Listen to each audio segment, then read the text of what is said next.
ఏపీలో వల్లభనేని వంశీ అరెస్టు తర్వాత YCP versus కూటమి రాజకీయం ఒక్కసారిగా వేడెక్కింది. ఈ నేపథ్యంలో విజయవాడ జైల్లో వంశీని పరామర్శించిన వైసీపీ అధినేత వైఎస్ జగన్ కూటమి ప్రభుత్వంపై తీవ్ర విమర్శలకు దిగారు.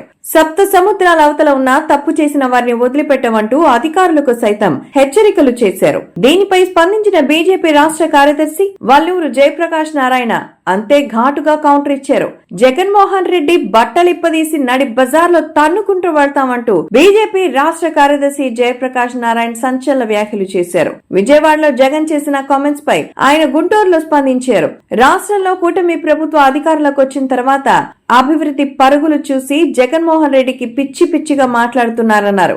కేంద్ర బడ్జెట్ పేద బడుగు బలహీన వర్గాలకు అనుకూలంగా ఉందనేది సత్యం అన్నారు.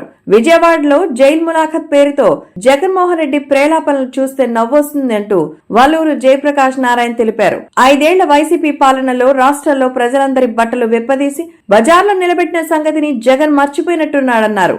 కూటమి వారిని బట్టలిప్పదీసి నిలబెడతామన్న సంగతి అట్లుంచి ఆయన పార్టీ వారి బట్టలిప్పదీసి ప్రజలు వెంబడించి కొట్టడం ఖాయం అంటున్నారు. జగన్మోహన్ రెడ్డిని ప్రజలు బట్టలిప్పదీసి కొట్టుకుంటూ నడి బజార్లో నడిపించడం ఖాయమంటూ సవాలు విసిరారు. ఇప్పటికైనా జగన్మోహన్ రెడ్డి తీరు మార్చుకోకుంటే మేమే బట్టలిప్పదీసి తంతాము అంటూ హెచ్చరించారు.